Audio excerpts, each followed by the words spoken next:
Welcome back to ATS classes students. और आज जो मैं लाया हूँ आपके लिए वो है एस ब्लॉक के 20 मोस्ट इंपॉर्टेंट क्वेश्चन। और मैं आपको बता रहा हूँ कि मैंने एनसीईआरटी के भी सारे क्वेश्चन उठाए हैं, मोस्टली क्वेश्चन उठाए हैं।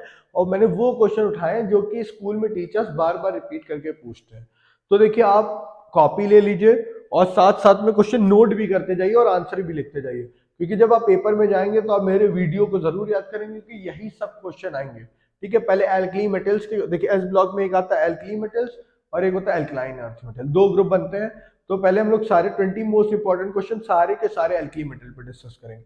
तो चलिए आइए शुरू करते हैं। Why are alkali metals not found in nature? भैया देखिए, जो एल्कली मेटल्स होते हैं बहुत ही ज्यादा रिएक्टिव होते हैं। क्लियर? तो हम लोग इसको नेचर में नहीं पाते हैं, इसको हम लोग अर्थ क्रस्ट के फॉर्म में अर्थ क्रस्ट के अंदर पाते हैं, जैसे हेलाइट सल्फाइड के फॉर्म में पाते हैं।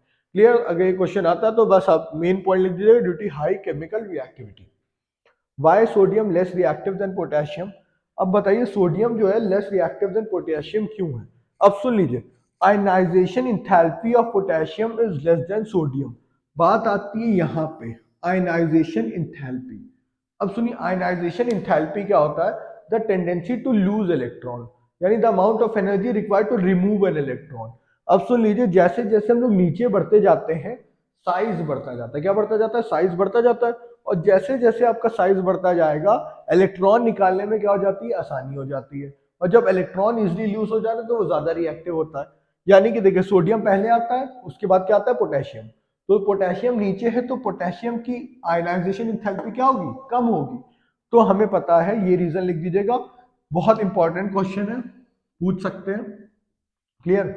आगे देखते हैं, why are potassium and caesium used rather than lithium in photo electric cell?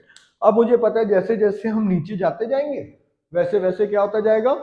हमारी आयनाइजेशन इंथैल्पी बढ़ती जाएगी, क्योंकि भाई जैसे ही नीचे जा रहे हो तो ये छोटा शेल न्यूक्लियस, ठीक है, और ये आउटरमोस्ट शेल। अब क्या होगा? इलेक्ट्रॉन दूर होते जा रहे हैं तो इलेक्ट्रॉन इजिली लूज हो जाएंगे। और हमें भैया इलेक्ट्रिक सेल में लगाना है। इलेक्ट्रिक सेल में किसका मूवमेंट होगा? इलेक्ट्रॉन्स का होगा, तभी तो करंट आएगा। क्लियर? तो यानी कि इसका भी वही रीजन लिखेंगे, ionization enthalpy of potassium and cesium is less than lithium. Find out the oxidation state of Na in Na2O2। देखिए, Na की बात है तो चलिए देखिए, हमें Na का ऑक्सीडेशन नंबर बताना है। देखिए, ऑक्सीडेशन स्टेट कैसे बताते हैं? 2 है, इसको बोल दीजिए X। ये O2 है आपका। कौन सा आयन ये बताइए? ऑक्सीजन का पेरोक्साइड है तो -1। क्लियर? -1। अब देखिए यहाँ पे 2x plus -1 2 equal to 0। Clear? अब देखिए, 2x आपका हो गया और ये -1 -2 उधर चला जाएगा, 0 उधर, इक्वल टू -2 प्लस 2। तो x की आपकी ऑक्सीडेशन नंबर, Na की ऑक्सीडेशन नंबर क्या आ गई आपकी? 1। ऑक्सीडेशन स्टेट क्या आ गई? 1। How would you explain Li is more stable then Ki? अब देखिए, Li because Li is more covalent. अब देखिए, कोवेलेंट क्यों ज्यादा है भाई? कोवेलेंट कैरेक्टर क्यों ज्यादा बन रहा है? देखिए, लिथियम जो है बहुत ही छोटा है साइज में और आयोडीन बहुत ही लार्ज। तो हमने बोला कोवेलेंट कैरेक्टर क्या होगा? इस पे Li पे ऊपर चार्ज ज्यादा आएगा, क्योंकि आयोडीन बहुत बड़ा है, लिथियम बहुत छोटा, तो पोलराइजेशन पावर क्या हो जाएगी? ज्यादा हो जाएगी। तभी हम बोलेंगे Li is more covalent due to small in size and much more polarized. Clear? तभी हम बोलेंगे सब ज्यादा सॉल्युबिलिटी है, जिसका कोवेलेंट कैरेक्टर ज्यादा उसकी सॉल्युबिलिटी ज्यादा। क्लियर? आगे देखते हैं, why is Li2CO3 decompose at lower temperature whereas Na2CO3 at higher temperature? Same reason लिखेंगे। देखो भाई, Li2CO3 और Na2CO3, Li हमारा कैसा होता है? सोडियम लिथियम पोटेशियम, नहीं सोडियम नहीं, लिथियम सोडियम एंड पोटेशियम। तो लिथियम क्या है हमारा? लिथियम पहले आ रहा है तो लिथियम का साइज छोटा है और सोडियम का बड़ा है, तो लिथियम की पोलराइजिंग पावर ज्यादा होगी। तो ये क्या हो जाता है? डिकम्पोज हो जाता है बहुत ही लो टेम्परेचर पे। क्लियर? चलिए नेक्स्ट क्वेश्चन देखते हैं हम लोग। अपना अगला question, question number 7, by solution of Na2CO3 is alkaline. अब मैं आपको बता दूं, जो सोल्यूशन ऑफ Na2CO3 है, जब हम इसकी हाइड्रोलिसिस कराते हैं तो ये एक स्ट्रॉन्ग बेस से बना है और वीक एसिड से बना है। अब देखिए, जब भी हमने इसकी हाइड्रोलिसिस कराई है, Na2CO3 plus H2O gives out 2NaOH plus H2O3, तो कार्बोनिक एसिड और sodium hydroxide, in which this is are strong base. Strong base यानी कि alkaline in nature, strong base यानी कि एल्कलाइन इन नेचर। क्लियर। अब देखिए sodium metal is dropped in water. अब जैसे ही हम सोडियम मेटल को वाटर में ड्रॉप करते हैं Na+H2O तो सोडियम हाइड्रोक्साइड बनेगा और इम्पॉर्टेंट ये है कि इसमें से H2 गैस निकलेगी। कौन सी गैस निकलेगी? H2 gas. याद रखिएगा जब भी ड्रॉप करेंगे वाटर में तो H2 गैस निकलेगी। Sodium metal is heated in free supply of air. Clear. तो हमने बोला ये दो स्टेप में चलेगा रिएक्शन। पहले 4 Na प्लस O2 तो माइनर प्रोडक्ट बनेगा Na2O। क्लियर। उसके बाद Na2O को फिर कराएंगे फिर हाफ O2 प्रेजेंट तो Na2O2। ये आपका मेजर प्रोडक्ट। तो दो स्टेप में रिएक्शन आपको रख लीजिए यही होगी। Clear. Sodium peroxide dissolve in water. अब याद रखिए जैसे सोडियम पेरोक्साइड को हम डिजोल्व करेंगे, अब याद रखिए कि जब in free supply of air तो हमारा क्या बना था? Sodium peroxide. अब देखिए जब भी यहाँ Na2O2 प्लस H2 तो हमारा हाइड्रोजन पेरोक्साइड बनता है, H2O2 बनता है। क्लियर। NaOH बनेगा और H2O2 बनेगा। क्लियर। कोई दिक्कत तो नहीं। Na2O2 plus H2O gives out NaOH plus H2O2। Clear. अगला क्वेश्चन देखते हैं।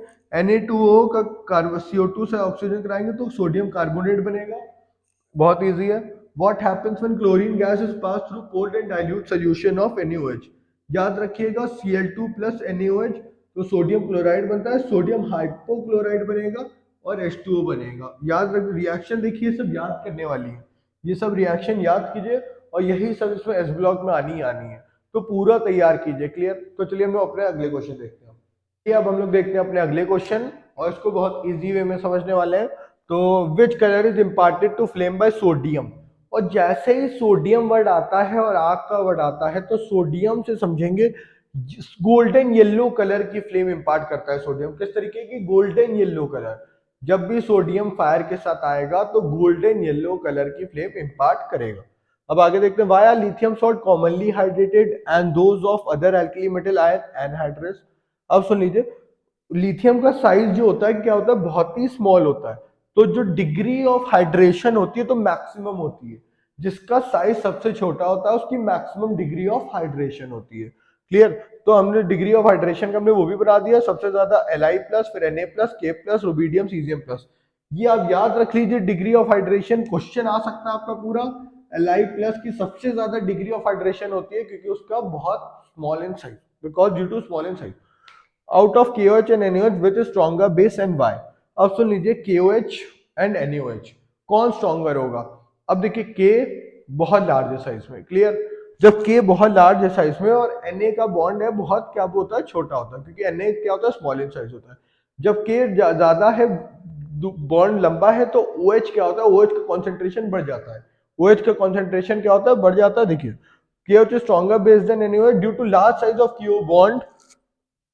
क्योंकि जैसे बॉन्ड होगा तो वीकर हो जाएगा तो OH एक जगह क्या होता जाएगा? कलेक्ट होता जाएगा और जितना ज्यादा OH उतना ज्यादा basic in nature. Clear. Due to large size of KO bond is weaker than NaO bond. Clear. Due to large size of KO bond और हमें पता है KO बॉन्ड क्या होता है? Weaker than NaO bond. Clear. Yellow phosphorus is heated with NaOH solution. जब yellow phosphorus को NaOH के सॉल्यूशन के साथ हीट करेंगे तो हमारी फॉस्फीन गैस निकलती है। कौन सी? लिख देता हूं, फॉस्फीन गैस। रिएक्शन याद कर लीजिए P plus 3NaOH plus 3H2 gives out 3NaH2PO2 रटना पड़ेगा प्लस PH3। याद है फॉस्फीन गैस निकलेगी। CO2 is pass through ammoniacal brine solution. Ammoniacal brine solution यानी कि NaCl और H2O साथ में होना चाहिए और CO2 को पास कर रहे हैं अमोनिया के साथ तो सोडियम हाइड्रोजन कार्बोनेट बनता है NH4Cl plus NaHCO3। Sodium hydrogen carbonate is precipitated और जैसे ही हम सोडियम हाइड्रोजन कार्बोनेट को प्रेसिपिटेट करेंगे तो सोडियम कार्बोनेट के साथ CO2 गैस निकलेगी। जैसे ही वर्ड आता है हाइड्रोजन कार्बोनेट, कार्बोनेट यानी कि CO2, कार्बोनेट यानी कि CO2 गैस। क्लियर। तो NaHCO3 को हीट किया Na2CO3 plus CO2 plus H2O। Formula for borax आ सकता है, बहुत इंपॉर्टेंट फॉर्मूला है Na2B4O7। Na2B4O7 याद कर लीजिए Na2B4O7.10H2O। Clear. Formula for global salt Na2SO4.10H2O। Global salt याद कीजिएगा Na2SO4.10H2O। बहुत इंपॉर्टेंट फॉर्मूले, दोनों याद होने चाहिए, पूरे एग्जाम में पूछ सकते हैं दोनों फॉर्मूले। क्लियर। तो ये थे आपके 20 most important of question of S block लेकिन ये एल्कली मेटल्स के थे। मैं इसका पार्ट 2 बनाऊंगा जिसके एल्कलाइन अर्थ मेटल होंगे। प्लीज इस वीडियो को जरूर देखें और लाइक और शेयर और सब्सक्राइब करना चैनल को बिल्कुल भी ना भूलें। तो मैं मिलता हूं अपने अगले वीडियो के साथ जो है एल्कलाइन अर्थ मेटल के ऊपर।